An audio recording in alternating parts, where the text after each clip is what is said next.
Hello everyone, welcome to Melvano app. Today we are going to learn about definite integration. तो बच्चों सबसे पहले हम लोग जो है यहाँ पर वेटेज की बात करेंगे।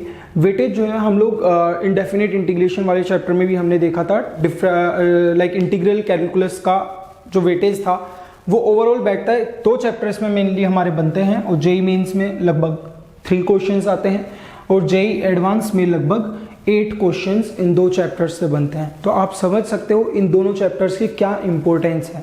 ठीक है, अब जैसा कि मैंने वहां पर भी बोला था कि अगर आप इंडेफिनिट अच्छे से नहीं पढ़ोगे तो डेफिनिट में प्रॉब्लम्स आएंगी। ठीक है, तो दोनों चैप्टर्स रिलेटेड हैं। देखिए वहां पर क्या थे, बहुत सारे तरीके थे सॉल्व करने के। यहाँ पर उन तरीकों को हम क्या बोल देंगे, प्रॉपर्टीज। तो इस चैप्टर में जो है हम लोग डिफरेंट प्रॉपर्टीज पढ़ने वाले हैं डेफिनेट इंटीग्रेशन को सोल्व करने के लिए। ठीक है, अब जैसे कि डेफिनेट इंटीग्रेशन ये जो है हमने वहां भी देखा था कि डिफरेंशिएशन का अगर अपोजिट प्रोसेस किया जाए तो उसको बोलते हैं इनडेफिनेट इंटीग्रेशन। और अगर आप किसी कंटिन्यूस सीरीज का सम लिख रहे हो, ठीक है, क्या बोल रहे हैं, integration as continuous sum of an infinite series, उसको हम क्या बोलते हैं बच्चों, डेफिनेट इंटीग्रेशन। अब देखो बेसिकली जो डेफिनेट इंटीग्रेशन है वो हमारा एक एरिया अंडर द कर्व को रिप्रेजेंट करता है। मतलब कोई कर्व होगा वो एक्स एक्सिस के साथ कितना एरिया कंटेन कर रहा है उसको रिप्रेजेंट करता है आपका कौन, डेफिनेट इंटीग्रेशन। जैसे मान लीजिए सपोज ये है लेट से हमारी वाई एक्सिस, ये है हमारी एक्स एक्सिस, ये एक्स एक्सिस, ये वाई एक्सिस, ये मान लीजिए लेट से दिस इज द कर्व। ठीक, अब हम मान लेते हैं कि ये जो लाइन है ये है हमारी x इक्वल टू ए और इस लाइन को हम बोल देते हैं let's say x equal to b. Okay, अब देखिए हम क्या करेंगे, यहां से मान लीजिए इसका जो ग्राफ का नाम है वो है y is equals to f x.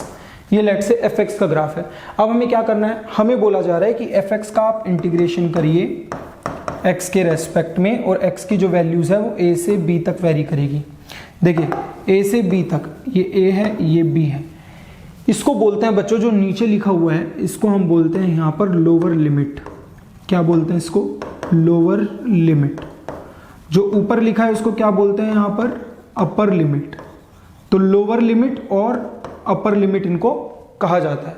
ठीक है, ये लोअर लिमिट है, ये अपर लिमिट है। इसका मतलब ये है कि एफ एक्स को इंटीग्रेट करना है, लेकिन कहां से कहां तक, एक्स की वैल्यू a से लेकर b तक। b से a मत पढ़ लेना, इसको बोलते हैं a से लेकर b तक।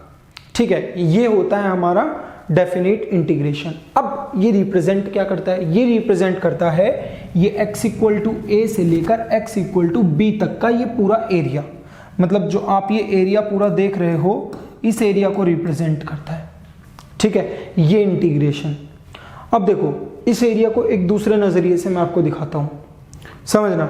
यहां पर क्या मैं इस एरिया को, अगर मैं यहां पर एक छोटी ऐसे स्ट्रिप्स बना दूं, जैसे मान लीजिए अगर हम ये छोटी स्ट्रिप्स बना देते हैं, ये जो स्ट्रिप्स है ना ये इतनी पतली है कि इनकी जो ये विड्थ है ये अगर हम h बोल दें तो h ऑलमोस्ट टेंडिंग टू 0 है। 0 नहीं है लेकिन टेंडिंग टू 0 है।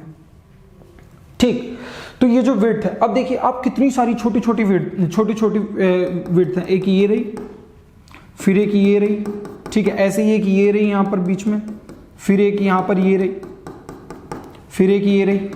तो ऐसे जब आप देखोगे तो ये यहाँ पर ऐसी इनफाइनाइट स्ट्रिप्स होंगी।